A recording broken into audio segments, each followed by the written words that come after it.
당신은 지금 아무도 대신 걸어줄 수 없는 길 위에 서 있습니다.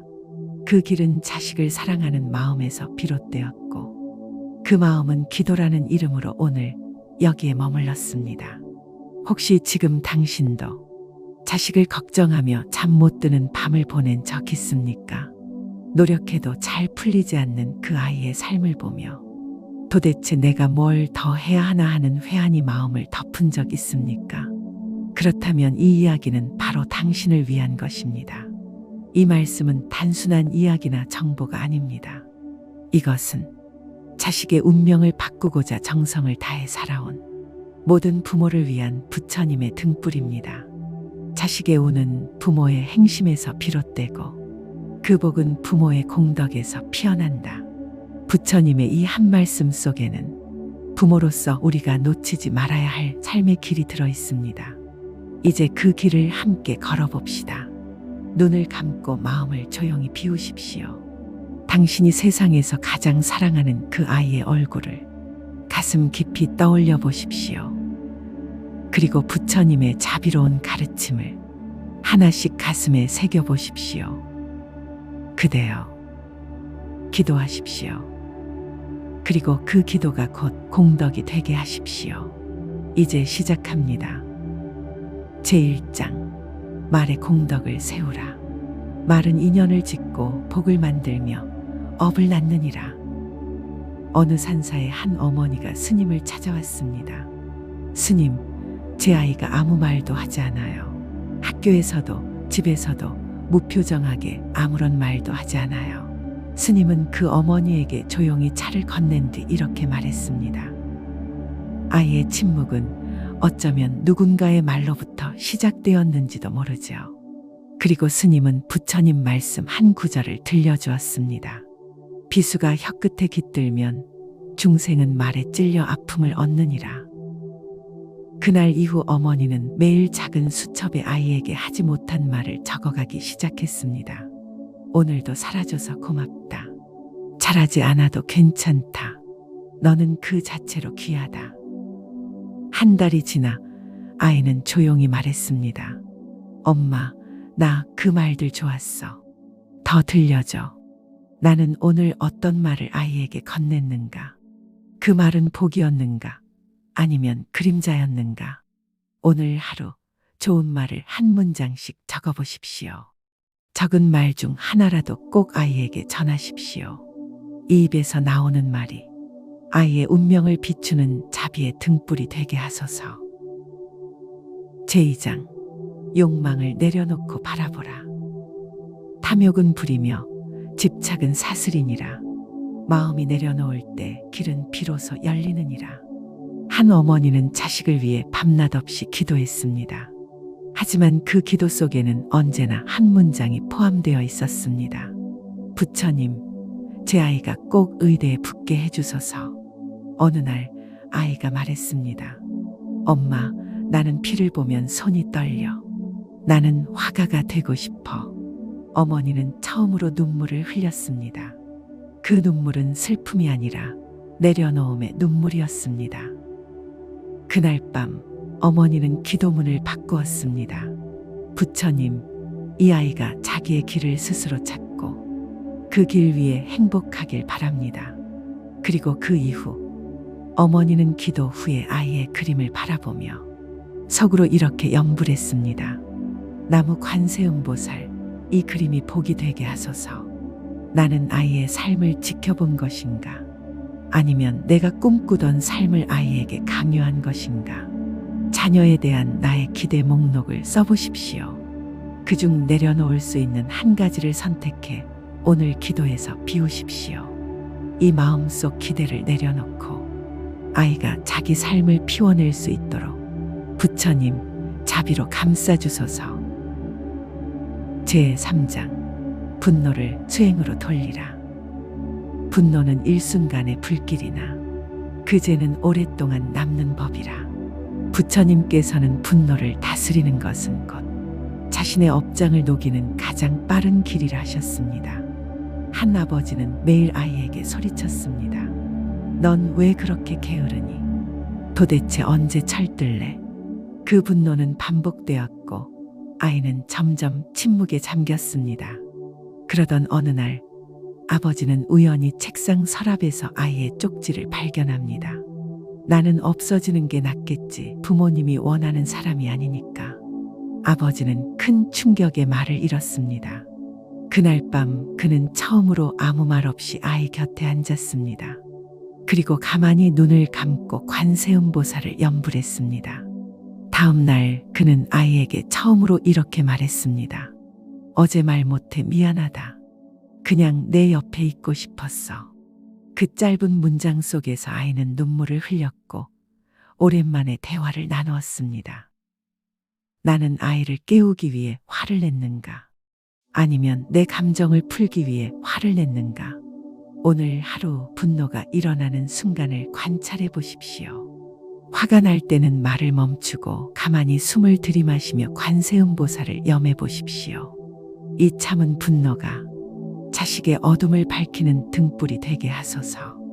내 침묵이 곧 자비의 울림이 되게 하소서. 제4장 침묵 속에 기도하라. 침묵은 가장 깊은 설법이요. 말 없는 기도는 하늘에 이른다. 아이와의 대화가 단절되었을 때 우리는 말로 다가가려 합니다. 하지만 그 어떤 말보다 깊은 것은 말 없이 함께 머무는 기도입니다. 어느 날 스님 앞에 한 어머니가 말했습니다. 스님, 아이가 제 말을 듣지 않아요. 마음도 눈도 닫고 살아요. 기도를 해도 아무 변화가 없어요. 스님은 조용히 향을 피우며 말했습니다. 그대가 하는 기도는 말이었소. 이제는 마음으로 기도하시오. 이 말을 들은 어머니는 그날부터 매일 밤 아이가 잠든 시간 곁에 앉아 아무 말 없이 두 손을 모았습니다. 입술은 움직이지 않았지만 마음으로 관세음보살을 염하며 아이의 이름을 가슴 깊이 새겼습니다. 한 달 후 아이는 문득 말했습니다. 엄마, 요즘 이상하게 마음이 편해졌어. 그것이 바로 침묵 속의 기도입니다. 말은 닿지 않더라도 마음은 울림이 되어 전해집니다. 나는 아이를 설득하려고만 했는가?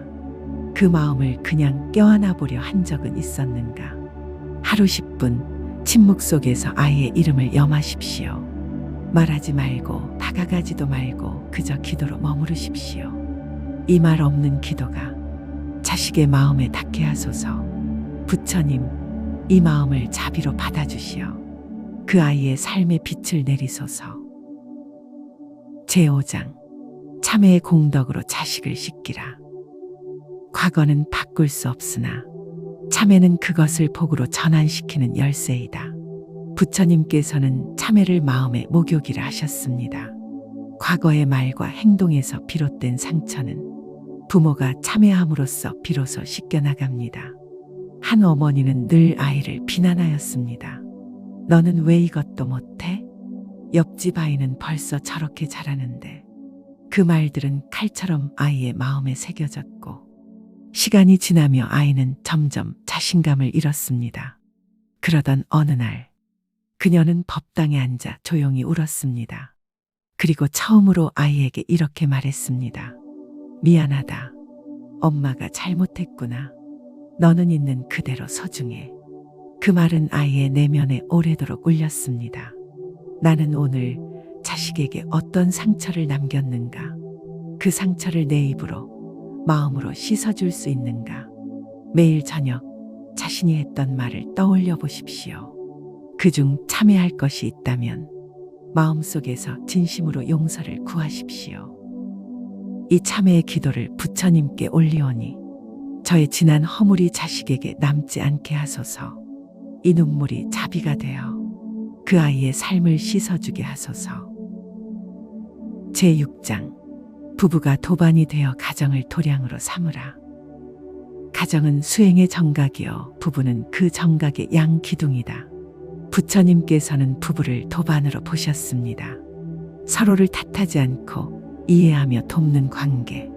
그 모습은 아이에게 가장 강한 수행의 본보기가 됩니다. 한 부부가 있었습니다. 바깥일에 지친 남편은 짜증을 내기 일쑤였고 아내는 점점 침묵으로 마음을 닫았습니다. 그러던 중 아이가 학교에서 문제를 일으켰고 부부는 스님을 찾아왔습니다. 스님은 조용히 묻습니다. 그대들은 서로를 따뜻하게 대했소? 그 따뜻함이 집에 머물렀소? 부부는 말이 없었습니다. 그날 이후 부부는 하루에 한 문장씩 서로에게 고마움을 전하는 수행을 시작했습니다. 당신이 있어서 내가 버틸 수 있었어요. 오늘도 수고했어요. 그 작은 말들이 가정을 밝히고 아이의 눈에 온기가 돌기 시작했습니다. 나는 오늘 배우자에게 따뜻한 말을 전했는가? 하루 한 번 배우자에게 감사의 말을 전해보십시오. 그 말이 집안 전체에 복을 짓습니다. 이 가정이 자비의 연꽃처럼 피어나게 하소서. 서로를 공경하는 이 마음이 자식에게 복이 되어 흐르게 하소서. 제7장 공덕을 자식에게 회양하라. 공덕은 스스로를 밝히고 회양된 공덕은 세상의 어둠을 밝히느니라. 부처님께서는 공덕을 모으는 것보다 그 공덕을 회양하는 것이 더욱 크다고 말씀하셨습니다. 하루의 자비, 작은 인내, 조용한 기도, 그 모든 선한 행은 공덕이 되어 자식의 운명을 맑히는 물이 됩니다. 그러나 그 공덕이 자식의 복이 되기 위해서는 명확한 마음으로 회양해야 합니다. 한 어머니는 매일 법당 청소를 하며 마음속으로 이렇게 기도했습니다. 이 정성을, 이 깨끗함을 내 아이에게 회양하오니 그 아이의 삶이 맑아지게 하소서. 그녀는 자신의 공덕을 스스로의 복으로 남기지 않고 자식의 복으로 돌렸습니다. 그리고 그 아이는 서서히 마음의 안정을 되찾고 삶의 의욕을 회복해 나갔습니다. 나는 오늘 어떤 공덕을 지었는가? 그 공덕을 누구에게 돌리고 있는가? 하루에 하나 선한 행동을 실천하십시오. 작은 일이라도 그 마음을 담아 자식에게 회양하십시오.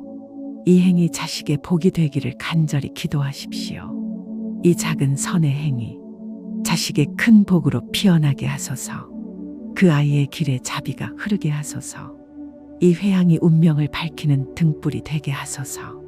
나무 관세음보살, 나무 관세음보살, 나무 관세음보살. 지금까지 우리는 부처님의 자비로운 가르침을 따라 자식의 운명을 트이게 하는 7가지 수행의 길을 함께 걸어왔습니다. 첫째, 말의 공덕을 세우라. 부드럽고 따뜻한 말은 자식의 운을 맑히는 시작입니다. 둘째, 욕망을 내려놓고 바라보라. 내 기준이 아닌 자식의 삶을 존중할 때 복이 피어납니다. 셋째, 분노를 수행으로 돌리라. 참는 그 한순간이 공덕이 되어 자식의 길을 비춥니다. 넷째, 침묵 속에 기도하라. 말없이 염하는 기도는 자식의 마음을 쓰다듬는 손길입니다. 다섯째, 참회의 공덕으로 자식을 씻기라. 진심 어린 참회는 과거를 자비로 덮는 수행입니다.